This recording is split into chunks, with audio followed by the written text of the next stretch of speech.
How to grow your therapy, coaching, healing business through soulful impact. Welcome back to the Path to Purpose podcast with Dr. Katja Rusanen. In today's episode, we are exploring another inspiring journey, offering expert tips to help you live your purpose. I'm super excited to introduce our guest, Michal Spiegelman, founder of Beacons of Change. She empowers healing professionals with the Soulful Healer Method. Her approach combines deep expertise with holistic tools, fostering profound transformation in personal and professional lives. She's the author of Becoming Soulful: 6 Keys for Profound Transformation in Your Therapy, Coaching, or Healing Practice. And she's dedicated to elevating consciousness in the world, one soul at a time. And in this interview, she will explore soulful impact as a key to grow your therapy, coaching, or healing business. So stay tuned. Welcome, Michal. I'm so excited to have you here. Thank you. What a warm welcoming. I love your energy and everything about you. Thank you so much. Thank you. And I'm curious to know, was there a special event that led you to this path? Yeah, when I look back at my journey, I think there are a few milestones, but I think where I am today, when I'm aiming to help healing professionals and therapists and coaches, that's like the next evolution of my work. If I go back to many years ago, more than 30 years ago, actually, I got my degree as a social worker. And I was very excited about becoming a social worker. It didn't take a long time until I felt limited, and something felt off. Like I felt like I don't have enough skills to really heal trauma from the core. I have a personal story of the trauma that I had in my past, and as I was a new social worker and dealing with my own trauma, it became very clear to me that trauma is stored in the body. And in addition to conversations and talk therapy, there must be an address of like the body and embodying healing. So my personal trauma and transformation took me on a quest of expanding my view. So from a traditional social worker, I became a holistic healer and a lot of training. I'm a Reiki master for many years, color healing, Reiki master, a spiritual mentor, soul coach. So I expanded and expanding my view. And today I'm at a place where just 2 months ago I released a book. You can see the poster on the wall behind me, but the book is called Becoming Soulful: 6 Keys for Profound Transformation in Your Therapy, Coaching, or Healing Business. And I think getting to the point of sharing my method in the book, that represent my journey from a traditional social worker that I had my knowledge, my expertise from school, and how I expanded it into a very wide, broadened therapeutic method that I share in my book. And that's what led me to the path today, where I'm guiding other professionals in making soulful impact.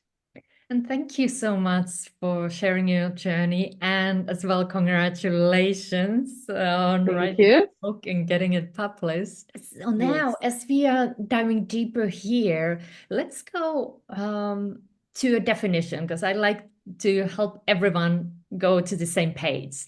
So what does it mean to align a business with the soul, and how does that transform the way the therapists, coaches, and healers work? I'd like to maybe bring up um, a term that I use in my book that I think will explain it. And the term is soul signature. And if it's okay, I'll read from my book what I mean when I say Yes. soul signature. I think that that's at the essence. If each one of us professionals will really we are in touch with our soul signature, then it takes so much less effort and it's so much easier for us to serve others with this deep connection from within. And in my book, I define soul signature.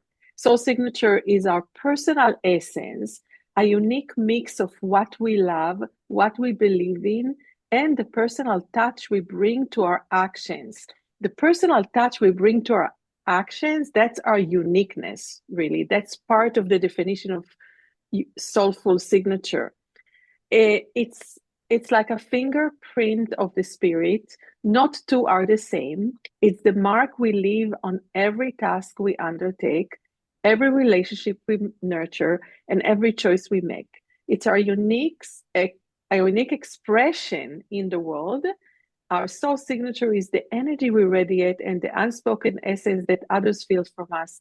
When we live in harmony with our soul signature, our lives become a true expression of our innermost self. And I think that the soul signature, when we connect to the unique, really unique gift, the unique value that we bring to the world, when we quiet maybe the noise, because as professionals there's so much noise and information out there, especially about like marketing and lead magnets and how to bring more clients and how to grow your business, and it can be very overwhelming. But when we shift the awareness to inside and remember and reconnect with who we are at our essence, and what's the specific unique value that we bring, but not so much as an exercise where somebody says, let's do some business coaching and help you find your uniqueness. It's just deeper from the soul. That's the soul signature, and that's what we want to connect with. Oh, that's so beautiful. I love that definition. And we speak very similar language. So I love that. And also in your book, you emphasize living a soul-fueled life. So Mm-hmm. how can the healing professionals apply this concept to create more impact in their practice? Because I know they have this calling to Right. make a greater impact in the world and serve more people. So could you Yes. share more about that? Right. Right. And maybe also another intention that I think any professional have is to be able to get to the core, to the underlying cause, and really help our clients heal from the core. That's something that I have almost 30 years experience in my private practice and classes and workshops, just helping people heal deeply. And as I was writing the book, I came up with a framework, a little journey that I take the reader through. And that's like the core of my method, 6 keys for profound transformation. So becoming soulful and connecting with the soul is an inner journey. And in my book, I present 6 keys, and I'll just say quickly what they are. The first key is the key of empowerment, then the key of spirituality, the key of authenticity with the connection to the soul, and then the key of insight, teaching us how to get insight not only from the intellect, but from inner wisdom and collecting wisdom and intuition, then the key of vitality and the key of embodiment. So, to answer your question, once we journey through those keys of transformation, and we as therapists, but as professionals, as humans first, in our own personal being, we connect to our soul and we bring more soulfulness to life, then we live our life guided by our inner guidance system, guided by our intuition, by inner wisdom, by the wisdom of our soul, by collective wisdom. And that really helps us to make more impact in our practice when we can navigate the therapeutic process with this guidance from within. Yes, I believe everything starts from within. So, as well, the growing a healing business.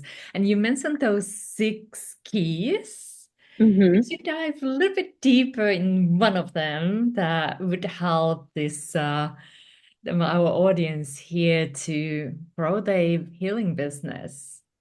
Yes, so maybe I can talk a little bit about the fifth key, and actually, you see the chart on the wall behind me, the key of insight, and the key Yes. of insight is taking us through a journey of understanding how to access insight not only from our intellect and from the knowledge we bring with us from the past. We bring the knowledge, we bring the intellect, all the expertise that we have, but we expand it when we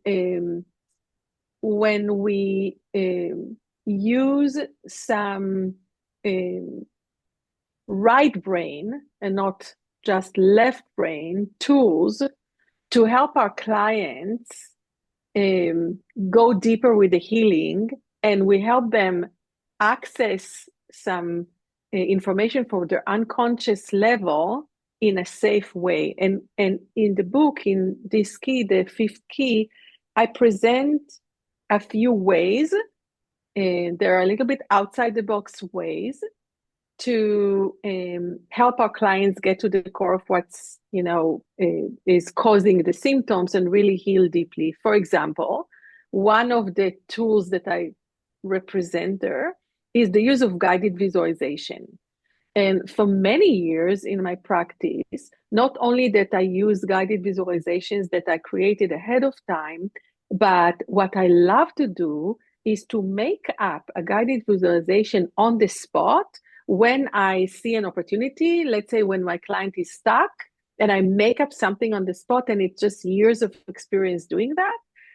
And again and again and again, I'm so surprised, even though I shouldn't be surprised, by the level of insight and information that comes up when I ask my client, close your eyes. Is it okay? I ask permission. Is it okay if I ask you to close your eyes and I take you in and I help them to connect with their soul and to receive information from within? And just an example from a session I had yesterday when my client was stuck.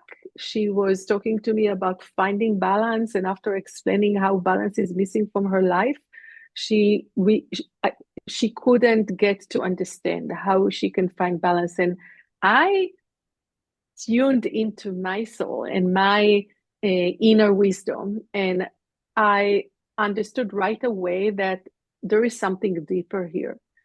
And I said, okay, let's do a little shortcut. Instead of having many conversations that will explain that, I asked for permission, took her in, did a little journey inside, made up the guided visualization on the spot.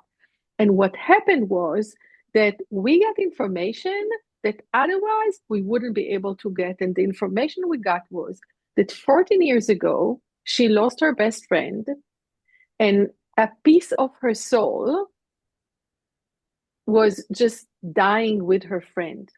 And Mm. since then, she's not giving herself permission to live in harmony and find balance because of this piece that is unaddressed and unhealed. And when she opened her eyes, first of all, she felt so much better, but she was like, wow, I would never imagine that what happened 14 years ago had anything to do with me not finding balance right now in life. And it gave us so much information that it was amazing. And I actually asked her, you think that if we had a conversation, we continue to talk about it, is there any way that you would come up with this connection, even tell me about that loss? And she said, no way. There was something that happened when you guided me through the guided visualization and asked me the question, and it came up. So I'm really, I mean, part of my mission is to encourage professionals to try different ways, new ways to help our clients heal deeper. I love that because there are so many that I have heard as well. We are stuck, and it's really hard sometimes to pinpoint what is Yes. causing it. Like it's sometimes it's not that obvious thing, and it's a little bit similar work that I do with helping people to understand their spiritual curriculum and finding those moments that are still opportunities for additional healing. And that way they Exactly. can then free themselves from the prison of the past. But Mm-hmm. like, let's go to you. And when, of course, working with you is the beautiful option here to have the support. And I'm real advocate for getting support. But if somebody is now listening this and they are saying like, hey, yes, I feel stuck. I feel unfulfilled in my practice. I put so many hours in and it's just not working. So what can they do to connect deeper with their purpose and soul and find the Mm-hmm. freedom to move forward? Right. So I think the first thing they need to do is to change their inner monologue. And instead of being frustrated or being stuck, to see the doubt and the self-questioning as a milestone, an opportunity to maybe step into the next evolution of the work. Because when I look back at my journey, every time I started to get frustrated or stuck or just not feeling fulfilled, I was ready to take the next evolution of my work. I was not fulfilled as a social worker. I became a certified life coach. Then, as a certified life coach, I got to a point when something felt off. Then I expanded, my studies, and then I got to this point where I'm helping professionals. So the first step is to see the self-doubt and the unfulfillment piece as an opportunity, a part of our life lesson. And then I would say the next step, so is really to connect to the soul and receive information from within. And I know that these words that I'm saying right now, it may feel very abstract. And I don't think that like in a few minutes conversation I can explain, but what I mean when I say connect with your soul, in the book, in the chapter about the soul, I present a list of questions and a process anyone can do to, sit quietly and then connect with your soul. There is an invocation, a few words that you can say to your soul to like set an intention to connect. And then I also explain what type of questions we need to ask our soul. So, for example, you wouldn't ask the question, okay, what's the job that I'm meant to do now? Or the questions that we ask our soul are bigger and are more connected to life lessons and life purpose, because the purpose of the soul is to help us grow and expand. So I'll ask my soul questions like, what am I meant to learn right now? Or this pain that I'm feeling right now, what is it here to teach me? And there you ask a question, and either you sit in meditation and you just listen, or you journal and you write. Like you connect with your soul, you set an intention. There's like an invocation prayer in my book. And then once you are in touch with your soul, you write down a question, and then either again you journal or you just listen, and then you can take notes afterwards. But when I say those words, it feels like maybe it doesn't reflect the how deep the process is. Mhm. So I would say if you're at this point in your journey, get my book Becoming Soulful and take yourself through the journey inside. I'm sure that you will get new insight and new awareness. Absolutely. And I have the book in the show notes, so you can just go there and click that. And you mentioned that inner wisdom. And also, there is the play of intuition, like connecting with the intuition and the inner wisdom to grow that successful Mm-hmm. practice. So, Mm-hmm. as you mentioned, some of the ways. So now somebody is like, okay, I hear you. I have tried. I feel I'm not having that strong connection. So, what are the ways people can strengthen that connection with their inner wisdom and their intuition? Right. So, first of all, it's a really good question, because the first thing that we need to do is to be open to the idea that there are other. I mean, we live in a left brain society, so much is like relying our intellect. And there are other parts of intelligence, is like intuitive intelligence is a real thing. So first of all, to be open to the idea that there's some information deep within us and there's a guidance system within us, and to bring curiosity and some playfulness into the process of connecting with our intuition and with our wisdom. And in the book, I give a definition about intuition. The language of your inner guidance is the harmonious conductor of this internal symphony. This silent whisper unites the layers of our inner guidance and speaks to our human self. So when we really make space for our intuition to speak, and we don't come with a skeptical mind and try to judge ourselves, then we want to get centered in any way that we do it. Like for me, I'm a Reiki master, so I'm practicing Reiki and meditation every day. But whether it's yoga or meditation or whatever it is, to get centered, to get grounded, and then to simply listen, to just release any expectation and just listen, and then start to journal whatever comes up. What happens with the intuition is that you'll have the messages coming up in different ways. So let's say you took yourself on a meditation, you ask a question, nothing comes up, perfectly okay, but you're open to the idea that intuitive hits will come afterwards. Maybe in your dreams, maybe in a conversation with a friend. Maybe you listen to a song and you're like, wow, this song is an answer to what I thought. Or maybe you'll see something on a billboard and it will be, wow, that's exactly what I was looking for. So I think my main maybe tip is open yourself up, open not only your ears and your eyes, but all your senses. Ask the question, ask to get intuitive hits or wisdom about it, then let go and stay open. As long as you stay open, it will come to you. I love that. It is really having that trust that the answer will come. And I love those examples that you shared. Yes, I have received, all of a sudden I hear a song and it has the key, that it has the certain lyrics. And I'm like, wow, that's what I needed. Thank you.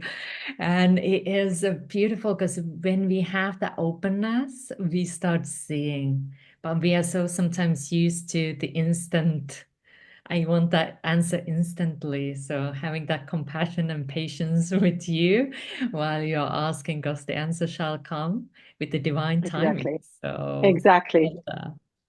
Yeah. And I know you have given us a lot to think about here, and I know you have also a gift that you are giving to the audience who have been tuning in, and they can go deeper with you. So can you share a little bit about the gift? Yeah, so because guided visualizations is one of the many tools that I present in my book for professionals, I think the best gift that aligns with our conversation will be a guide that I created for professionals. It's called How to Maximize Client Progress with Guided Visualization for Faster Results. And it's a guide that I created specifically for therapists, coaches, social workers, light seekers, energy healing professionals, with really everything you need to know. Specifically, also a few guided visualizations that I'm using with my clients for years, and it's so effective and so powerful. So I thought that free gift will be the perfect match for us. Oh, thank you. That sounds amazing. So again, check out the notes below and get that beautiful gift, because that way you can create that even greater impact in the world that you desire and support yourself as well as your clients. So beautiful. Thank you so much. And now, as we start wrapping up here, do you have a final special message that you'd like to share? Maybe the final message can be to remember and to accept and to embrace that our soul has the potential to be our perfect guide. We live in a pool of wisdom, an endless tank of insight within us that is waiting to be embraced.